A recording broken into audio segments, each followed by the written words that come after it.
we go. I'm back with the news, baby. One more time. Here we go. Video number 57. It's on Freaky Friday, October. What is this today's date? I keep forgetting what today's date is. October 11th. And here we have a story here. And this is something you really got to pay attention to, because it's some serious things going on here. Dealing with kids, dealing with kids and how they're being treated in school. This Black Girl Takeover weekend with the screenings of Push Out, the criminalization of black girls in schools. It's a documentary in New York City in October, and that's today. They're doing a screening today on October 11th from 4 p.m. to 8 p.m. in New York City. Black Girl Takeover weekend kicks off with the screening of Push Out, the criminalization of black girls in schools at the Metropolitan Museum of Art. The screening is part of a summit for girls and their advocates, a special program for girls and educators on the occasion of the International Day of the Girl, which is October 11th. Congratulations, ladies. Today is the International Day of the Girl, and it states that black and brown girls continue to disproportionately experience harsh and exclusionary school discipline for incidents and behaviors that do not pose a critical threat to the safety of the learning environment. Many of these behaviors are fueled by experiences with trauma, much of which is underreported by girls of color, said Dr. Monique Morris, executive producer of and co-writer for the Push Out documentary. This weekend in New York City is to acknowledge the critical role of the arts, education in response to trauma, and amplify the tremendous work that has been done to advocate for learning conditions that girls want and deserve. Push Out exposes the educational and judicial disparities African American girls face in the United States. The film included heart-wrenching stories from girls ages 7 through 19 across the country, as they narrated the challenges they have encountered in their learning environments and beyond. Push Out is also features insight from experts across the country who have worked in social justice, gender equality, and educational equality. So this is something that's going on today in Manhattan, the Metropolitan Museum of Art, 1000 Fifth Avenue, New York. And let's see, they're gonna have events this whole weekend. It kicks off today, and this is Black Girl Takeover weekend. Goes Friday, Saturday, and Sundays, and today is Friday. So any people up there in New York that are listening to this, you need to check it out. And here we go. Police officer acquitted after killing unarmed black man who was running away.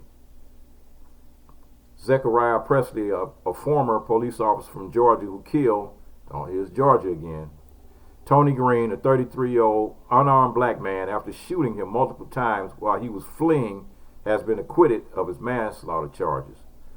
He was only found guilty of violating his oath of office and will face up to 5 years in jail if convicted. He was ordered to be jailed pending sentencing on October 18th. So they did find him guilty of violating his oath of office, and he's already been fired from the police department. The case stemmed from the incident in June 2018 where Presley followed Green's car as he thought he was driving with a suspended license. Now, how would you know that? How would you know if a person is driving with a suspended license just by him driving in the car? That's BS from the start. As seen on the dash camera video, Green eventually stopped the car, went out, then ran away before he briefly returned to the car to grab an unidentified object, then ran again. Presley then chased Green on foot. Presley's body cam caught the incident, but it was not clearly visible. Only the sound of the repeated tasering followed by 8 gunshots can be heard.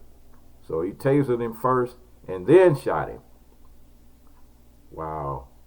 According to our autopsy report, Green was hit all 8 times, one in the chest and the rest to his back and hips. Small amounts of marijuana were found in his system. He admitted that he killed Tony Green in cold blood. Pastor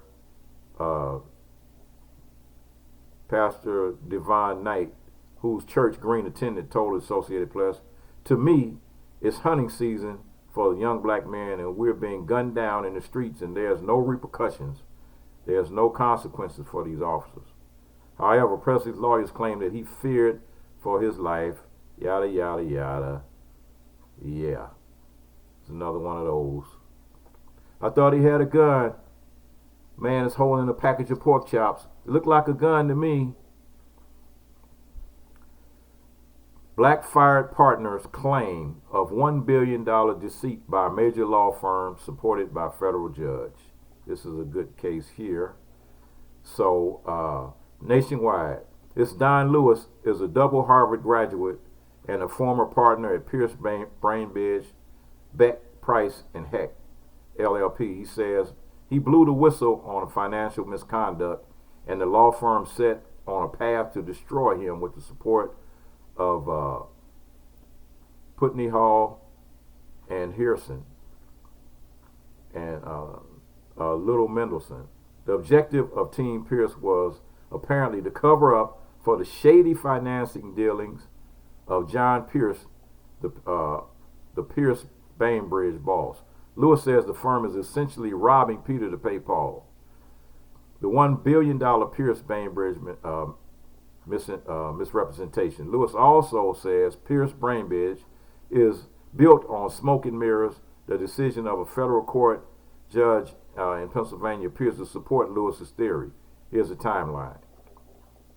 So from 2008, May of 2018 to September of 2019.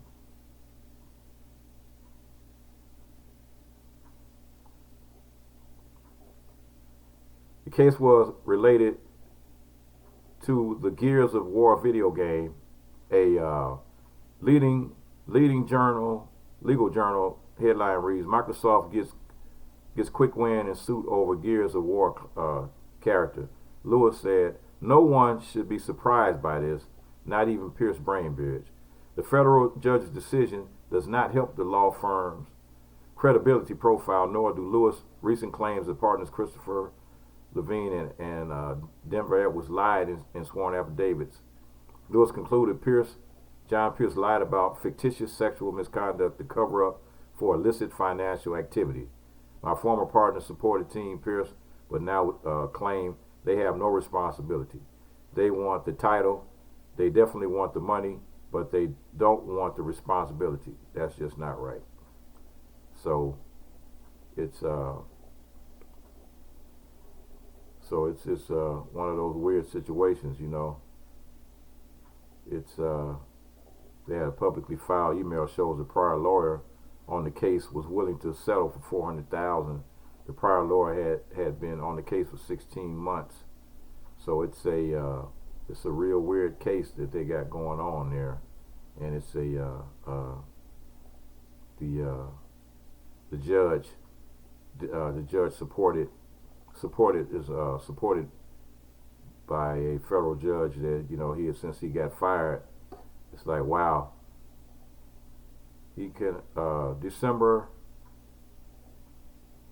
2018, $400,000 had went all the way up to $999,000.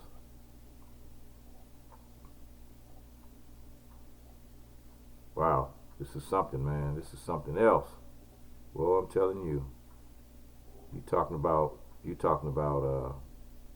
a bunch of juggling. They was doing a bunch of juggling over there, taking money, shaking it up, twisting it out, and telling people they got money when they really didn't. And the black guy blew the whistle on them, and then they fired him. So now he's suing them for it, and so this case is going to go on. It's a $1 billion case. Hope he wins.